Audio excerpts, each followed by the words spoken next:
Yo guys, Yoshi's back today with another video, updated controller settings. Please listen up, as for some of the settings I'm going to give a few different choices based on how you play, so please listen to those. I know the settings are always resetting for people, so I'm going to show you today what the best settings are, and so let's get into it. Competitive master switch on. By default, whenever you're playing champs, rivals, or any competitive mode, you cannot change this, and so all of these grayed out settings we're going to skip past because we cannot change them.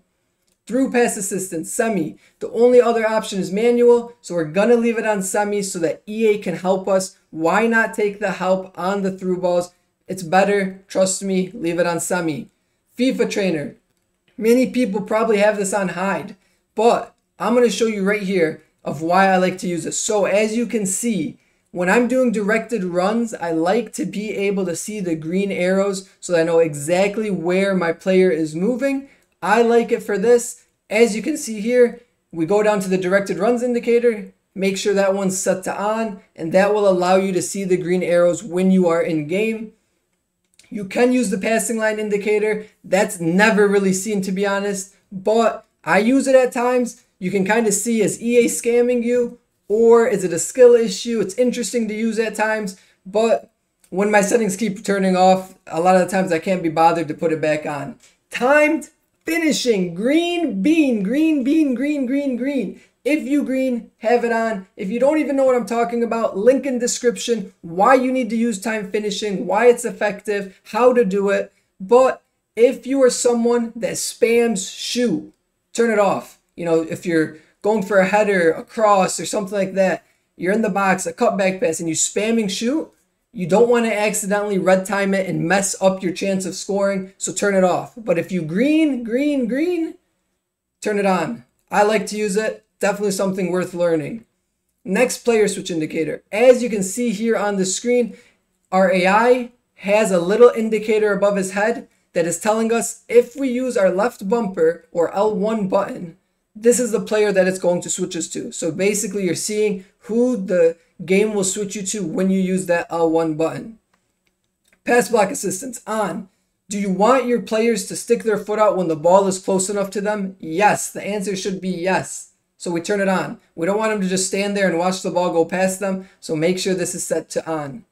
Auto switching, air balls and loose balls.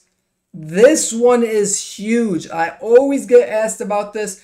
Auto switching move assistance, and basically what this means is when you switch to a player, how fast will it be to where you gain control of them? And so what I mean by that is, let's say you switch to a player and a through ball was played and you switch to your center back. If you have it on high, the game will keep your player running in the same direction that they were already running for a few steps before you actually gain control and can move them. And so when you have it on high, they'll take more steps. When you have it on low, they might only take a few steps. And if you have it on none, as soon as you switch, you gain control of the player. And so I experimented a little bit with this, especially between low and none.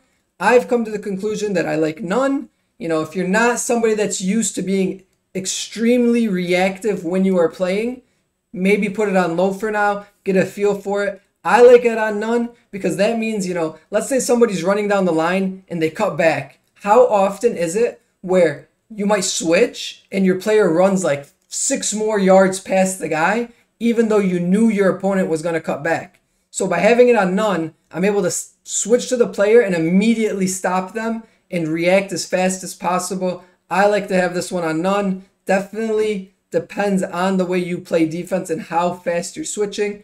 Try none if you feel comfortable. If not, rock low. Clearance assistance, directional. The other choice is classic. The difference is that when you use classic, it does not matter where you aim your joystick, the game will decide where the ball goes in the most optimal position. Having it on directional basically tells the game, you know, if I'm aiming my joystick to clear the ball this way, the ball's going to go this way, or try its best to go this way. Because you know how the game is. It doesn't always go where we aim. But classic, you don't have control over the aim. Directional, we do. I want to aim exactly where I want the ball to go. I don't want to hope that the game puts it in the best spot for me. Player lock on. As you can see here on the screen, player locks are very effective. You're able to make some crazy runs with them. If you're somebody that never uses the mechanic, then just turn it off so that you don't accidentally trigger it. If you don't know how to do it, link in the description as well for that. I made a tutorial to show you guys how to do it. Very effective, especially in the attack. Icon switching off. Terrible setting. Have it off. Basically what this means, as you can see on the screen, when you want a right stick player switch, you click your right stick in and then you flick based on the arrows off the top of the player's head. For me, I'm clicking the controller in and then flicking. That's doing way too many commands. We have it off. I'm just trying to switch as fast as possible. We do not use this.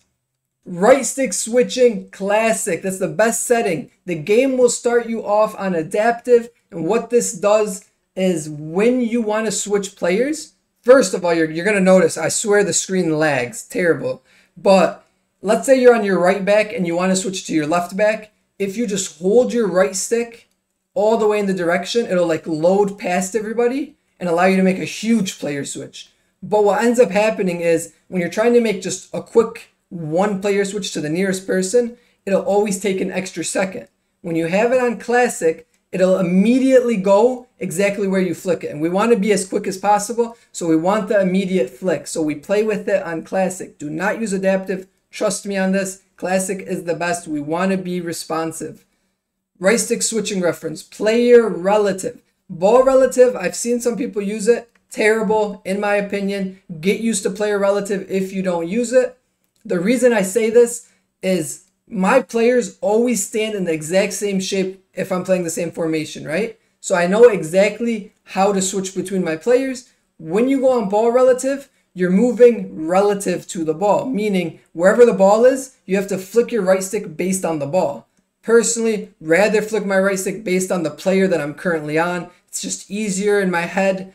Personally, player relative, use it. All of the top players will be using this setting.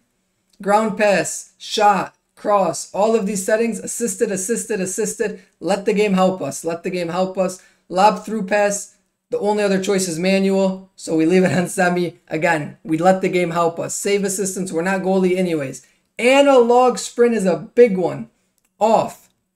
With this off, the reason or what it does is basically allows you to go 0 to 100 right away. There's no delay. You just, once you click sprint, you're gone. You just sprint fully. If you have it on, you can get like a gradual sprint. We don't want that. And if you did not see the speed boost tutorial, episode 1 of Wiggle Academy, how to speed boost, this setting, you want it off. I'll link that in the description as well so you can see how to do that speed boost. Off. Make sure you have it off.